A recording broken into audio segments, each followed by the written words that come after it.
Hello everyone, जय Jagannath. Welcome back to SP family blog. मोर daily life खाना पीना वीडियो रे आपण मन को फिर थरे स्वागत जनाऊे। सकालू सकालू पूजा पाठ सारिकिना ब्रेकफास्ट लगे चकेल पिठा बनै देथिली आउ टमाटर धनिया चटनी बनै देथिली। चकेल पिठाटा बहुत सॉफ्ट होइथिला। तार परे लंच रो प्रिपरेशन रे लागी पड़ली। लाल भाजी साग बनाबी सेथिर लगी टमाटर आउ बैगन काटी नेथिली। इटा लाउ काटी नेछे आउ दही बैगन बनामी कहीकि बैगन भी काटी नहीं। लाउ तरकारीटा मत टिके एते पसंद नहीं लगे, गरम गरम टे खाई देसी, बाकी एते पसंद नहीं लगे। हाँ, लाउ कोफ्ता कि लाउ के मुई दाल रे देकी रांधि देले खाई है जिसी सेति लगी मुई लाउ दाल बनै देथिली। आउ भाजी साग इटा भाजुछे, मते ग्रीन भाजी अपेक्षा रेड भाजी बहुत भल लागसी। तो एथि टमाटर और बैगन टिके भी दे नहीं छे, तो टिके चुपचुपिया हेले भल लागसी झोल अपेक्षा। आउडा दाली भी हो गला न, छुंक दे देली।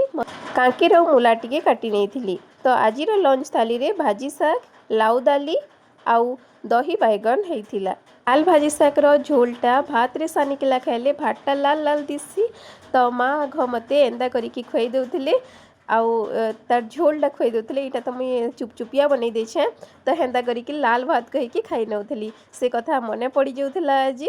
आ तार परे संध्या बेले इटा मुई टिके रेडी हो गली। आमे टिके बाहर दी बुलबार के जिमु सेथिर लगी। आउ गोटे प्रोडक्ट देखुन चप्पलटी मुई ऑर्डर करथिली, जेनटा कि प्लास्टिक रो बढ़िया लगुछे। व्हाइट कलर रे का आउ भी डिफरेंट कलर थिला, बाकी मते व्हाइट कलर टा बहुत बढ़िया लागला। आउ पूरा कंफर्टेबल सॉफ्ट आउ टिके हाइट भी अच्छे बढ़िया। प्रोडक्ट रो लिंक टा मुई टैग कर देथिमी, आपन डिस्क्रिप्शन रे जाइके चेक करि पारबी। तापरे आमे बुली बुला आसिकी इटा टिके फ्रूट्स खाई नेली। आउ कॉर्न आजी सिझेई थिली, सेटा मुई चाट मसाला आउ ब्लैक सॉल्ट टिके देकी ता ऊपर लेंबू टिके घसीकी आमे खाई नेथिलु। आ संध्या बेले काଣା बनामा कहिकी सार पचराले तमर पसंद रे बनामा आजी काଣା बनामा कह मुई बने देमी कहिकी। तो आलू पराठा कहले से एक्सपेरिमेंट है करी देखुछन। गुटे रोटी बनाला बाद सेथिरे आलू देकी आ गुटे फेरी रोटी बनेकी तार साइड साइड जाकी नेकी एंती करिकी गुटे बनाले। तापरे टिके ठीक से नहीं हैला, सेथि लगी से भितरे स्टफिंग देकी तापरे बेलले आउ बनाले।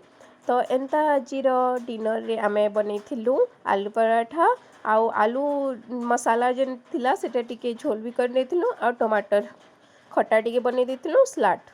तो बढ़िया होइथिला आलू पराठा। सार आलू पराठा मते बहुत भल लागसी से बनावाटा। ओ आलू पराठा गरम गरम आलू पराठा संगे सेजवान चटनी खाई देखबे बहुत बढ़िया लागसी। तो आजिर डिनर एंता ही किछि थिला आउ दिन रे एंता ही पले जाउछि जानि नि हेबार।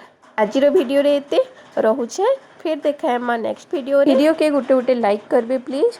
आउ चैनल रे जदि नुआ आसीछन ताहेले सब्सक्राइब करबे आ पाखरे जेन अच्छे बेल आइकन ताके प्रेस कर देबे ताकि मोर न्यू वीडियो आपनकर पाखे पहुँची पारबा आराम से।